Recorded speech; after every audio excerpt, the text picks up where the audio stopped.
अस्सलाम वालेकुम viewers, I hope so आप खैरियत से होंगे।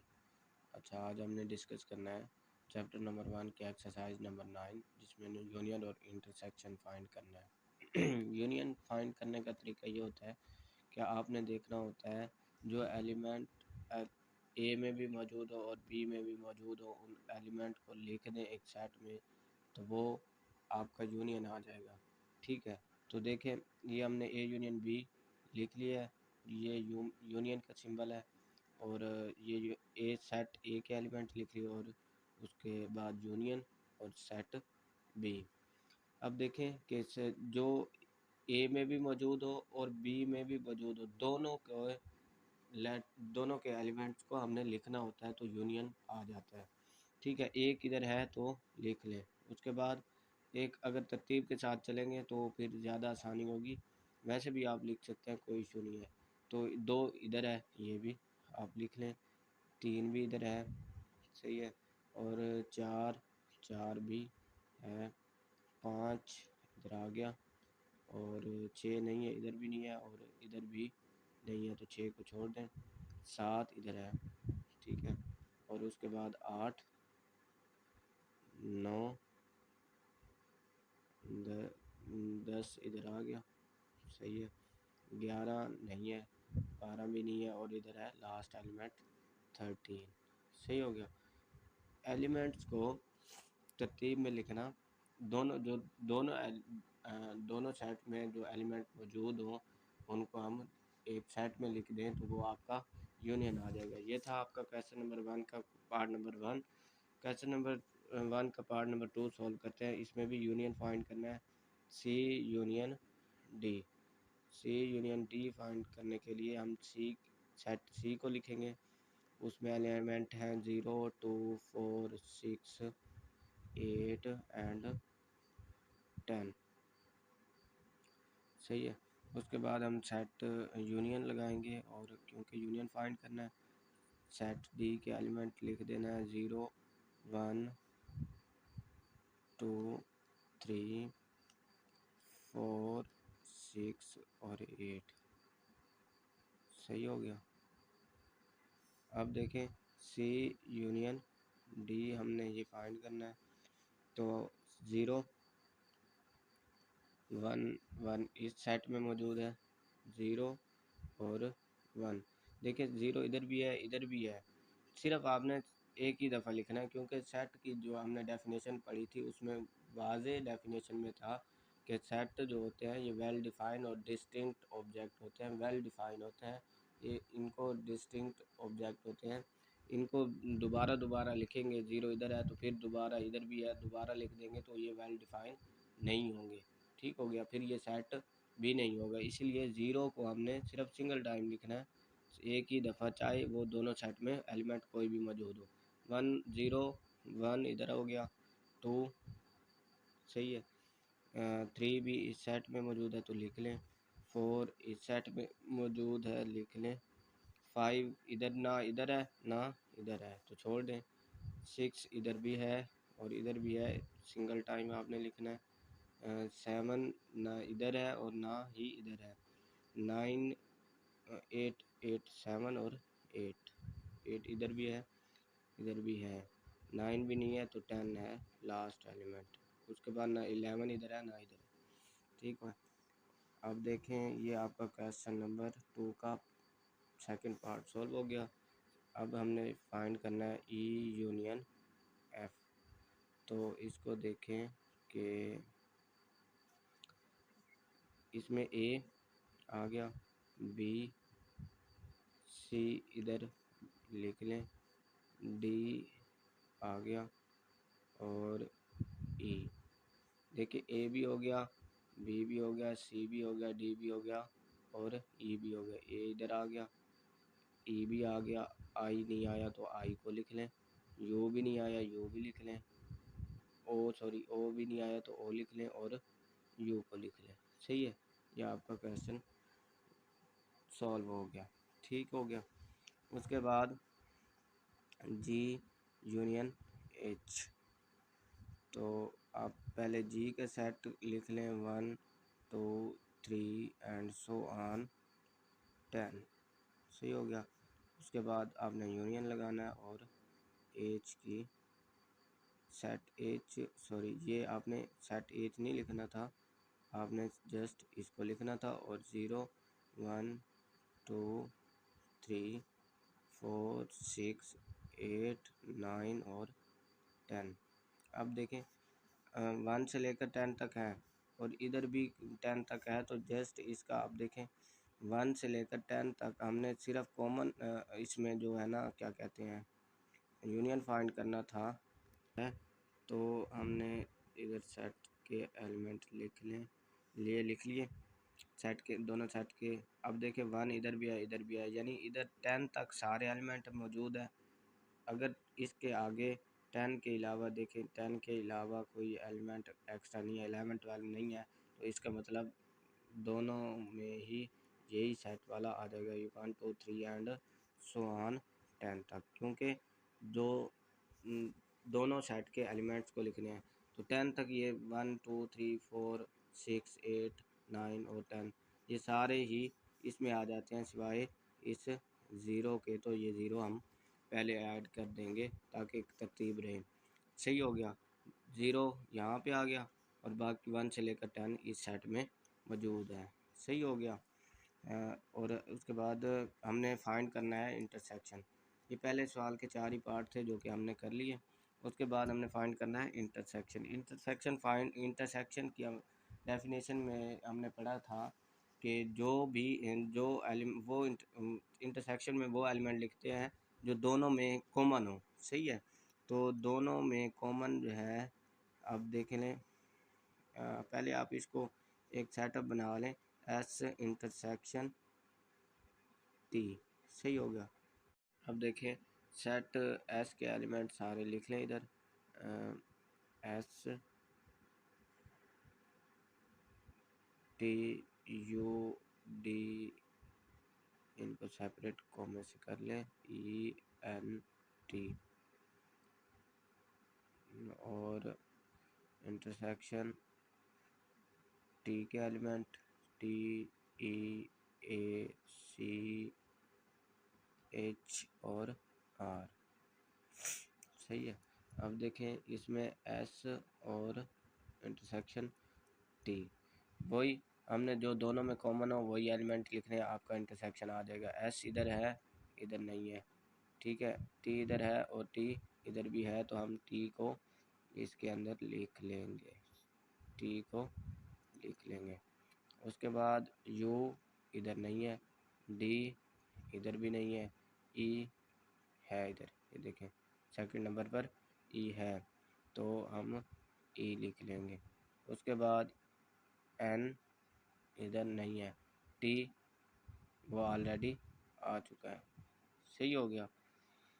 देखें इधर क्वेश्चन मेरे ख्याल में रॉन्ग लिखा गया है कि टी सेकंड टाइम नहीं आ सकता, क्योंकि एक मरतबा सेट का जो है उसमें सिर्फ एक ही मरतबा हम किसी अगर एलिमेंट है तो वो एक ही मरतबा लिखा जाएगा सेट में। इधर टी नहीं होगा और इधर भी टी नहीं होगा, ई एन तक होगा। सही है। उसके बाद ये दोनों हमारे पास कॉमन एलिमेंट यही है इन दोनों सेट में, सेट एस में भी और सेट टी में भी। सही हो गया। अब देखें ये हमने यू इंटरसेक्शन वी फाइंड करना है, तो ये देखें पहले हमने सेट यू लिख लेना है, 0 -1 -2 -3। सही है।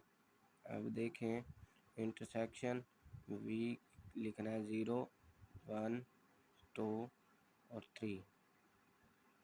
अब देखें कि यू इंटरसेक्शन वी यानी जो दोनों में कॉमन एलिमेंट हो वो लिखना है, तो 0 कॉमन है उसको लिख लें, और कोई 1, ये 1 है ये -1 है, ये कॉमन नहीं है, ये -2 है ये +2 है, ये -3 है ये +2 है, तो सिर्फ कॉमन एलिमेंट क्या है 0, तो यू इंटरसेक्शन वी जो है वो 0 है, सिर्फ 0 एलिमेंट है। तो डब्ल्यू हमने नेक्स्ट क्वेश्चन में डब्ल्यू इंटरसेक्शन एक्स फाइंड करना है, तो देखें पहले हम डब्ल्यू सेट को लिख लेंगे, इसमें एलिमेंट है 2 3 5 7 11 और 13, सही है। और इंटरसेक्शन एक्स एक्स के सेट एक्स लिख दें, 0 2 4 6 8 9 और 10, सही है। अब देखें ये क्या आएगा, x intersection sorry W intersection x, तो ये आएगा, देखें दो इधर भी है और इधर भी है, यानी दो कॉमन है, थ्री कॉमन नहीं है क्योंकि इधर 3 नहीं है, 5 इधर 5 नहीं है, 7 इधर 7 नहीं है, 11 इधर 11 नहीं है, 13 इधर 13 नहीं है, तो सिर्फ कॉमन इसमें 2 ही है, सही हो गया। उसके बाद क्वेश्चन नंबर 4, क्वेश्चन नंबर 2 का पार्ट नंबर 4, वाई इंटरसेक्शन जी, तो ये हमारे पास आया, क्या आएगा, 0 5 10 15 और 20, सही है। और इंटरसेक्शन जी सेट लिख लें, 0 1 2 एंड सो ऑन, सही हो गया। लेकिन बड़ा इंटरेस्टिंग क्वेश्चन है, अगर हमने इसमें यूनियन फाइंड करना होता तो हम 0 1 2 एंड सो ऑन लिख देते, लेकिन यहाँ पे है इंटरसेक्शन, तो इंटरसेक्शन में हमने कॉमन एलिमेंट लिखने होते हैं जो दोनों में कॉमन हों, तो एक यही वाला पूरा सेट यही वाला आ जाएगा, क्योंकि ये 0 से सो ऑन है, 0 से अनलिमिटेड है, पता नहीं ये कहाँ जाकर ब्रेक लगाए, तो ये अनलिमिटेड सेट है, तो इसमें जो जो एलिमेंट है इसमें भी मौजूद होंगे, क्योंकि ज़ीरो से स्टार्ट हो रहा है, 1 2 सो ऑन चलता है, तो इसमें ये सारे एलिमेंट आ जाएंगे, तो हमने सिर्फ जस्ट इसी वाई जो है हमारा सेट वाई यही आ जाएगा, ठीक हो गया। उसके बाद क्वेश्चन नंबर 3 है, इसमें क्या कह रहा है, दो सेट दिए हुए हैं, एक नेचुरल नंबर का सेट दिया हुआ है, एक होल नंबर का सेट दिया हुआ, वो कहता है कि आपने फाइंड करना है नेचुरल एन यूनियन डब्ल्यू, यानी नेचुरल नंबर और होल नंबर का यूनियन फाइंड करना है, तो इन दोनों का ये एमसीक्यू भी आ सकता है कि नेचुरल नंबर और यूनियन होल नंबर, तो क्या आएगा, तो ये होल नंबर ही इसका आंसर आएगा, क्योंकि होल नंबर में नेचुरल नंबर ही आ जाते हैं, क्योंकि यूनियन फाइंड करते हुए हमने कॉमन जो दोनों सेट में मौजूद होते हैं उन एलिमेंट को लिखना होता है, तो ये यूनियन आ गया, और हमारा सेट डब्ल्यू के एलिमेंट 0 1 2 एंड सो ऑन, सही हो गया। अब देखें इसमें ये वाला होल नंबर वाला सेट ही आ जाता है, क्योंकि इसमें होल नंबर में नेचुरल नंबर ही आ जाते हैं, तो देखें 0 लिख लें, बाकी सारे एलिमेंट इधर भी हैं और इधर भी हैं, तो 1 आ जाएगा, 2 आ जाएगा and so on, unlimited set है, ये पता नहीं कहाँ तक जाए। उसके बाद अगर नेचुरल और इंटरसेक्शन यूनिट में हमने नेचुरल और होल नंबर में इंटरसेक्शन फाइंड करना हो, तो ये सिर्फ इसमें एलिमेंट जो आएगा वो 0 नहीं आएगा, बल्कि उसके बाद उसके अलावा सारे आ जाएंगे, तो नेचुरल और होल नंबर का जब इंटरसेक्शन फाइंड करेंगे तो हमारे पास नेचुरल नंबर ही आते हैं। देखें, अब देख लें, ये आपको प्रूफ हो जाएगा कि ये एमसीक्यूज़ में भी आ सकता है कि अगर हम नेचुरल और होल नंबर का इंटरसेक्शन फाइंड करें तो क्या आंसर में नेचुरल नंबर आएंगे या होल नंबर, तो नेचुरल नंबर आंसर में आते हैं। देखें 0 1 2 एंड सो ऑन, सही है। अब देखें 0 इधर नहीं है तो इसको छोड़ देंगे, क्योंकि इंटरसेक्शन में हमने कॉमन एलिमेंट लिखने होते हैं जो दोनों में कॉमन हो, 1 है 2 है 3 है एंड सो ऑन, तो ये हमारे पास देखें नेचुरल नंबर ही आ गया है, सही हो गया। अब क्वेश्चन नंबर 4 है, इसमें क्या कहा गया है, उसमें कहा, इसमें पूछा गया, इसमें एक सेट दिया है इवन नंबर और ऑड नंबर, तो इवन और ऑड का इंटरसेक्शन जो आएगा वो आएगा आपका होल नंबर। देखें अभी हम इसको सॉल्व करेंगे तो आपको मज़ीद समझ आ जाएगी, एमसीक्यूज़ के भी साथ साथ मैं बता रहा हूँ कि ये एमसीक्यूज़ भी पूछ सकते हैं, तो even number 0 2 4 and so on, और यूनियन और नंबर क्या है 1 3 5 एंड सो ऑन। अब देखना ये कौन सा सेट आने वाला है, पर जादू होने वाला है, देखिएगा ज़रा कि ये कौन सा सेट नमूदार होगा। ये देखें ज़ीरो, इधर भी इधर है, तो दोनों वाले हमने दोनों में ही कॉमन नहीं देखने होते, बल्कि जो दोनों में सेट में नंबर में एक में भी आ जाए तो हम उसको नोट कर लेते हैं, उसको लिख लेते हैं। तो ज़ीरो आ गया तो हम उसको लिख लेंगे, 1 इसमें आ गया, 2 इसमें आ गया, ठीक है, 3 अब इसमें आ गया तो इसको लिख लेंगे, 4 इसमें आ गया, 5 इसमें आ गया, 6 इसमें आ जाएगा क्योंकि 4 के बाद 6 इवन नंबर वाला आ रहा है। तो इसी तरह ये होल नंबर आ जाएगा। ये एमसीक्यू आ सकता है कि यूनियन इवन नंबर और ऑड नंबर का यूनियन क्या आएगा। तो इवन और ऑड नंबर का यूनियन जो है वो होल नंबर आएगा, ठीक है।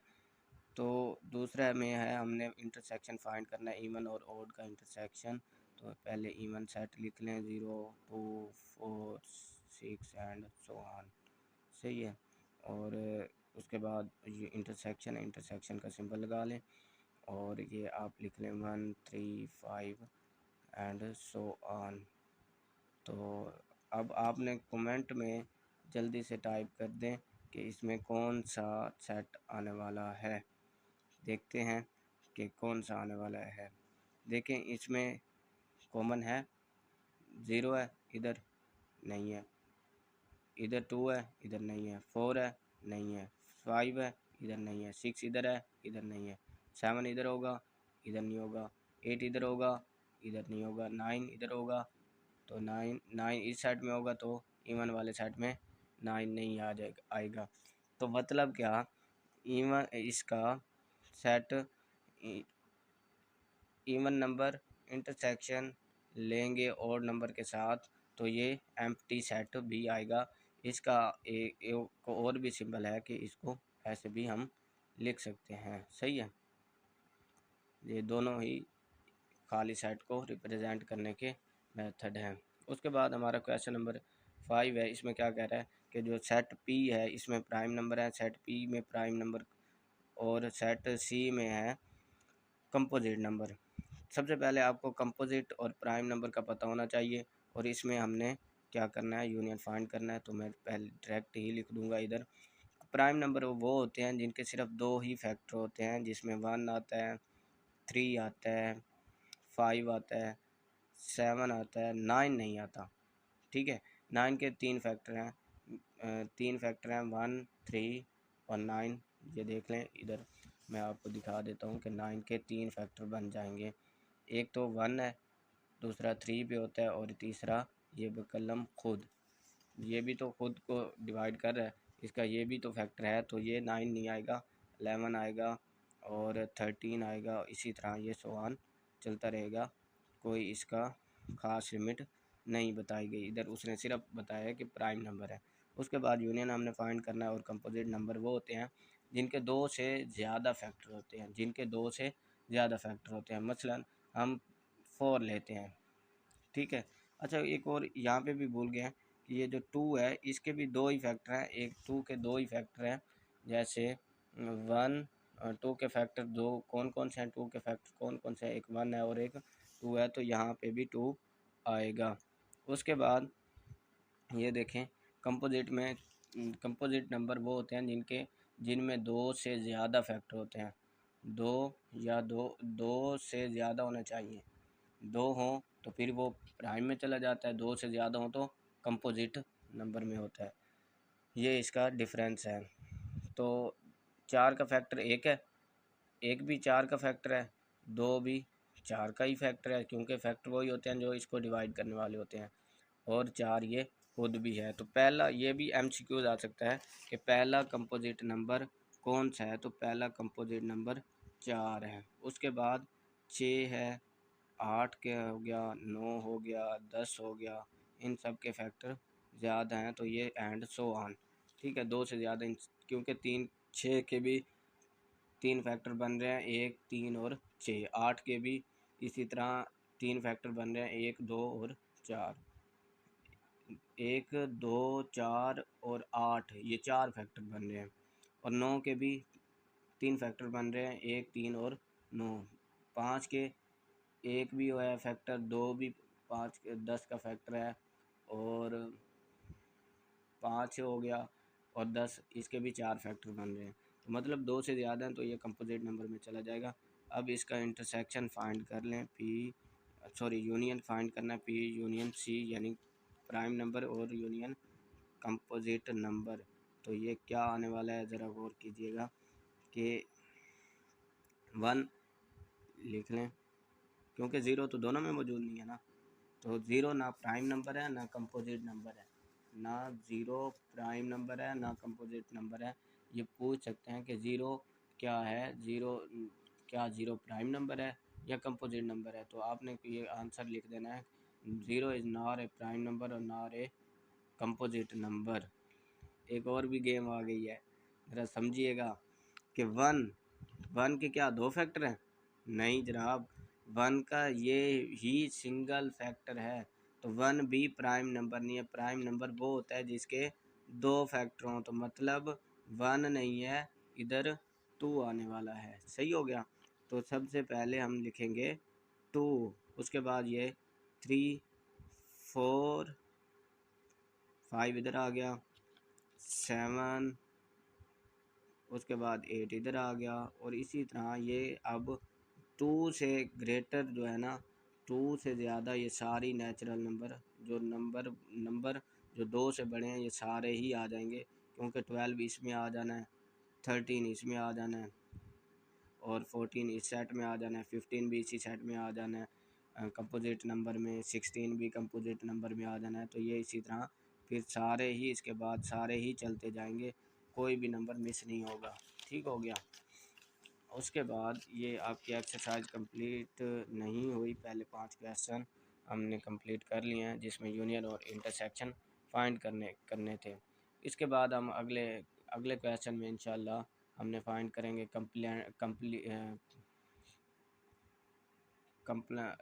क्या कह रहे हैं, इसके बाद कम्प्लीमेंट वाले क्वेश्चन और डिफरेंस फाइंड करने का तरीका सीखेंगे इंशाल्लाह। अपना ख्याल रखिएगा आप मेरी नेक्स्ट वीडियो तक, और अगर लेक्चर अच्छा लगा हो तो मेरे चैनल को सब्सक्राइब कर दें और लेक्चर को लाइक कर दें। अल्लाह ने के बाद अपना बहुत सारा ख्याल रखिएगा। अल्लाह हाफिज़।